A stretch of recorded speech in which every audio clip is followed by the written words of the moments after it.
Is that hypocritical at all? Yes, very much so. I assume you mean since there's so many cows, we can eat them because there's so many. Is that kind of what you're saying? Yes.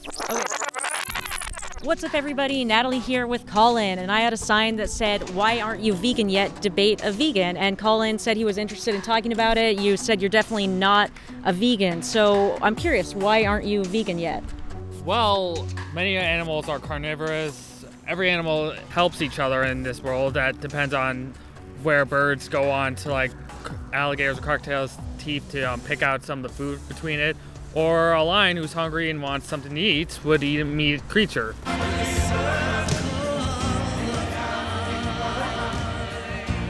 Why aren't you vegan yet? I never really thought about it, to be honest. Just never really crossed my mind. I have a friend who is. Look, I have nothing against vegans, okay? I have a vegan friend. So essentially, are you saying that because lions eat meat, that therefore we can eat meat as well? Yeah, I'm saying that there's a lot of other creatures that eat meat as well. Yeah. And if we were just to go completely vegan, some animals like deer and that would become overpopulated. I think that's kind of how a lot of people are, is they're just raised eating meat and don't really think about it so much. So I'm really glad you sat down. What's your relationship with animals like? Like, do you like animals? Yeah, I love animals. Cool. Animals love me. Like all animals, or just like cats and dogs? All animals. All animals? Yeah. So do you think it makes sense, if you love animals, does it make sense to pay for them to be chopped up? Not really. You brought up a couple good arguments there. So the first one I want to touch on is the fact that animals eat other animals, right? So lions do eat other animals, but they also, they rape each other, they eat their babies. You know, as humans, we have what's called moral agency, which is we can tell right from wrong. We also are not eating these products out of necessity, whereas they are. So what if I had a baby and then I ate my baby? Dinner's ready. And I said, lions do it. Would that make it okay? Most likely not. What do you think about the meat and dairy industry? Like, how well do you think the animals are treated on a scale of 1 to 10, 10 being the worst? They're probably treated at like a 6, to be honest. Yeah. So I guess, it depends on the farm for sure. Do you know where the majority of animal products come from in the United States? Like, do they come from big farms or small farms? Big farms. Yeah, so 99% of animal products come from factory farms. How would you say animals are treated at factory farms? Very bad. You mentioned kind of a mutually beneficial relationship with animals. Do you think that when we are breeding these animals into farms, we confine them for their lives, we mutilate them, and we kill them? Is that beneficial to the animals, or is it only beneficial to us? It's sometimes beneficial to us, sometimes not. It's dependent on circumstance. Like, yes, when you're doing like cattle and that, when you're breeding them and then devouring them, but there's things like zoos where we capture animals, and yes, sometimes, well, most of the times, there are endangered species and it's because of us, but there's other times like pandas that don't understand how to reproduce well enough, and we try to help them with that so they won't become extinct. So yeah, a lot of people think that they're buying from these small local ethical farms, but 99% comes from factory farms. So When you eat these products, do you ever think about the animal? No. No. Yeah, and that's kind of by design, because they want you to feel disconnected from the animal so you don't feel responsible. But now that you kind of are thinking about the animal, like how does that make you feel? I feel kind of bad. But I got to do what I got to do to survive. Pandas, I feel like that is an interesting topic, but kind of what I'm getting people to think about here is the ways that it's common for most of us to be, using animals for our own benefit. So that would be kind of the meat and dairy industry, leather, wool, fur, things like that. So what's your relationship with animals like? Do you think that animals have moral value? What do you mean exactly by moral value? Like, should we treat them with kindness and respect when we can, or do humans have the right to do whatever we want to animals just because we're more dominant and powerful? I have a more either or on this conversation. I side on both of it. So sometimes it's okay to do whatever we want with animals, and sometimes it's not? Yes.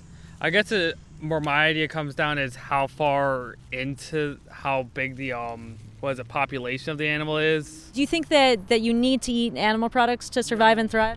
No? Not maybe milk, like some stuff with protein, but you don't have to eat meat though.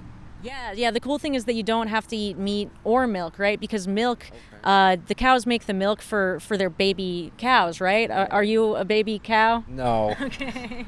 So you probably don't need milk. Now, let's say like you eat a chicken to get protein. Where do they get their protein? The chickens? Yeah.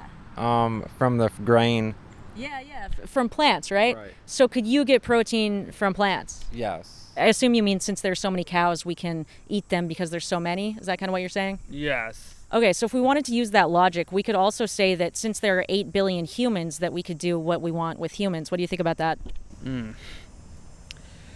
Well, I think that's, yeah, you got me there. You can get all the essential 9 amino acids, you can get all the nutrients you need from plants. So now that you know that you don't need to eat animal products to survive and thrive, what would make you continue to pay for animals to be harmed even though you love animals? I don't know. I guess I've just been doing it so long. I'm not Yeah. gonna change, I guess. You don't think you'll change? No. Okay. Even though you said that you don't want animals to be hurt?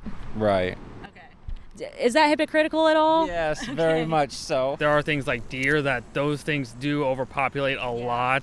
And as a person that lives in Michigan, I know a couple dents or two about that.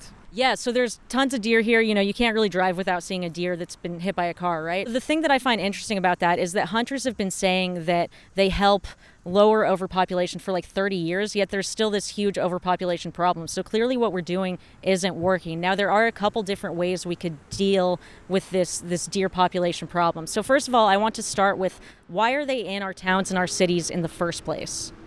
I have not a best idea. I mean, this place ain't deforested or anything. There's a lot of trees, a lot of places to find grass and that. The main reason, the reason I bring this up is because currently in the United States, 41% of the land of the continental United States is dedicated toward animal farming. So that's raising animals for food and also growing the food to raise these animals. So that's 41%. That's a huge amount. Because of that, we actually have deforested most of the country to raise these land animals. So that's gotten rid of the deer's natural predators like wolves. It's also forced the deer into closer contact with human populations. So this overpopulation problem, the root of it is animal agriculture. Does that make sense?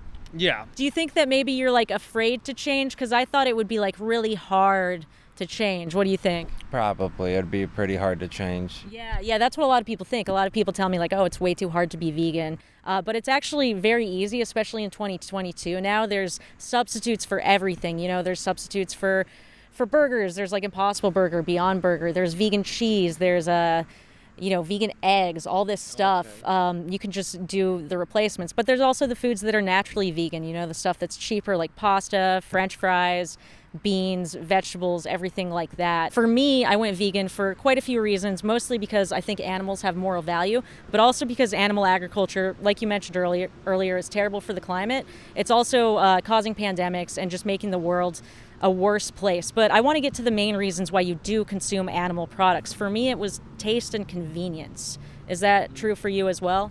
Yeah. So which one, taste or convenience? I guess convenience. I've had some vegan food before, and I'll say sometimes they don't taste as different to other thing. You mean like you've had vegan food that tastes like meat? Yes. Tastes just like real dead baby. What do you think's more important? Your taste pleasure or animals' lives? Animals' lives, probably. Okay, cool. And what's more important? Your convenience or animals' lives? Animals' lives. Animals' lives or convenience? Animals' lives. If you could live a life where you intentionally harmed humans, intentionally harmed animals, or neither, what would you choose? Neither.